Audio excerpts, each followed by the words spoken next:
Magandang umaga ho sa inyong lahat.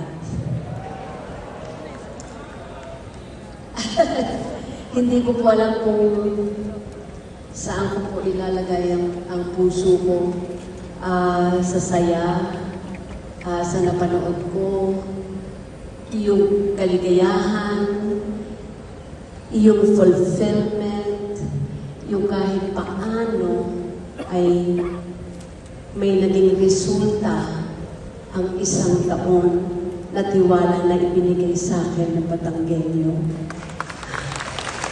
I don't know, sobra. Pero bago po ang lahat, gusto ko muna ho at palakpakan naman mo natin ang nagbigay ng presentation dito kanina.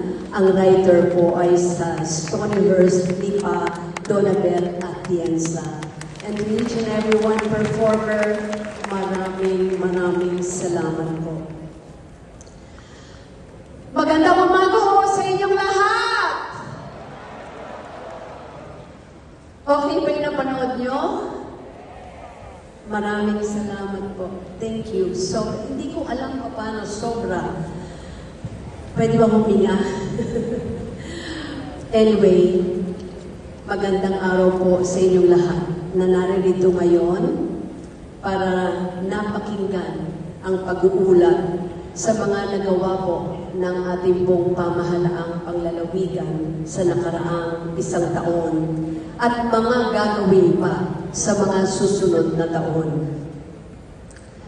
Kanina po, napanood po ninyo isang bahagi ng aming pong pag-uulat.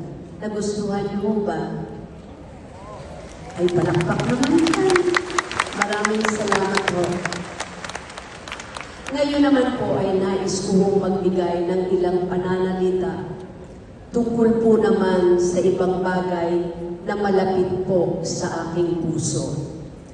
Kanina nakita niyo po ang presentasyon ng mga nagawa na at nasimulang gawain ng ating pong administrasyon.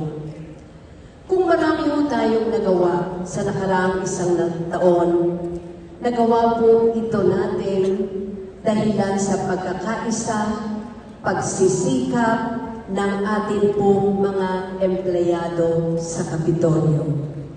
Hindi sila natinag, hindi nagpa-apekto, patuloy lang na nagtrabaho, patuloy po na nagsakripisyo para po mapagserbisyuhan ng lubos ang pangangailangan po ng ating pong mga Batanggenyo.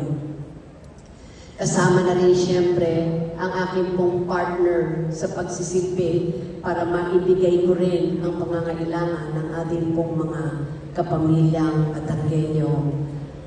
Vice Dodo Mandanas, maraming salamat po. Mga ginagalang kong bukal, maraming salamat.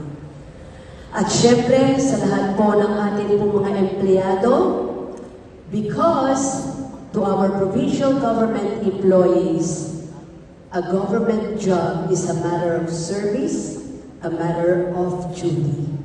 Sa bawat isang empleyado ng Kapitolyo, mabuhay kayo. Maraming salamat. At ito rin po ang isang dahilan ng napakalaki din pong suporta ng ating pong mga kapwa na halal na lingkod ng ating pong bayan.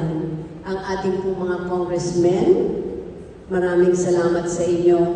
Ang iginagalang ko at minamahal ko pong mga mayors, maraming salamat sa inyong pong partisipasyon, sa ating pong iginagalang ng mga vice mayor, sa mga sanggunian, mga barangay officials, mga barangay functionaries, men and women in uniform, at maging ang ating mga pribadong sektor, maraming salamat.